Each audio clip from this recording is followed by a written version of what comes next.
Welcome to India. Tucked away in the quiet hills of the Nilgiris in South India, there reside a bunch of tribes.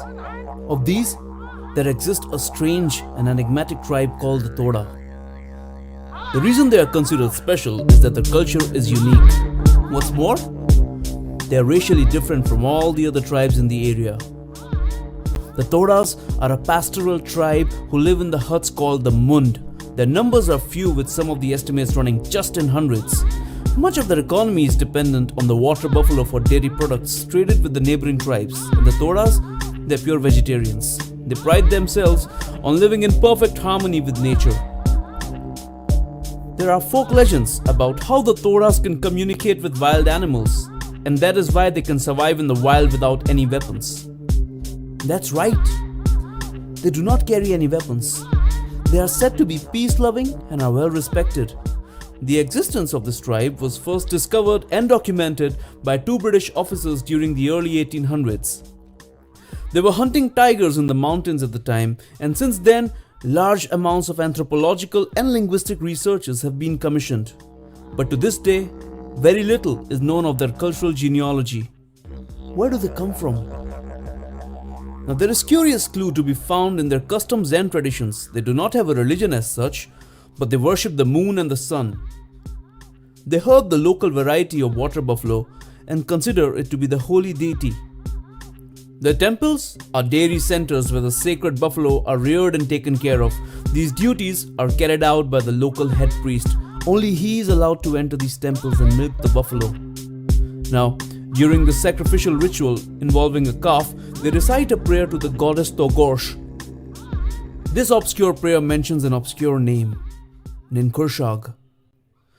Ask any Toda member and he or she will not be able to interpret this name. They will say that they recite it as a part of the tradition. They don't know what Ninkurshag means. They don't know that this might be the clue required to trace their mysterious origins. To speculate further, we must travel almost 5,000 years and almost 5,000 kilometers westward to ancient Mesopotamia.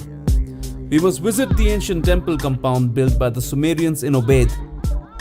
Its present-day name is Tel al-Obeid, and it is located in southern Iraq. The ancient Sumerians built this settlement mound in the honor of the mother goddess called Ninhushag or Ninkurshag. Yes, just like the name mentioned in the Toda prayer. According to Sumerian mythology, Ninhushag was the goddess of all creation. She was the holy mother who gave birth to other gods and men. This is the reason the Sumerians attributed a symbol to denote her uterus. This is where the Greeks get the symbol for omega. Through the symbolic association with womb, Ninhushag's primary function as a goddess is to give birth and then nurture. And according to legend, the Sumerian kings were given the moral right to rule their land because the milk of Ninhushag had suckled them. Milk was the holy symbol of divine patronage. This could be one of the main reasons the Sumerians venerated bovine animals like the bull and the cow. Just like the present-day Todas, the Sumerians were pastoral civilization. And just like the ancient Sumerians, the Todas worship a bovine creature, the water buffalo. They too have mounded temple compounds which operate as holy dairies. Pretty amazing, isn't it? Now think of the ancient Vedic civilization that took over Indian subcontinent almost 1,500 years after the decline of Sumerians. Hymns from the Rig Veda also talk of a mother goddess, just like the Sumerians. She's called Aditi. She gives birth to the sun and all creation, just like Ninhushag. Sanskrit hymns from the 10th century bear mention of a mother who is the creatrix of Holy Trinity itself. She gives birth to Brahma, Vishnu and Mahesh. Just like the Sumerian religion, Vedic religion also glorifies the bovine creature, the cow. And just like the Sumerians, many Hindus to this day consider milk as a symbol of divine patronage. We pour milk on the Shivling and our prasads are milk paste. Just like Sumerians, our temple compounds tend to be oval, signifying the divine womb. Just like the Sumerians, temples, stupas and gopuras resemble the holy mounds in Mesopotamia.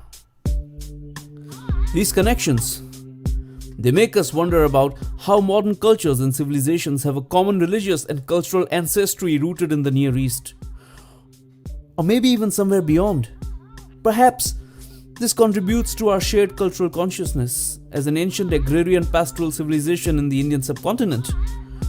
Our mythologies share a common thread with the ancient Sumerians. The legend of the Toda people in the Nilgiris might just hold all the answers.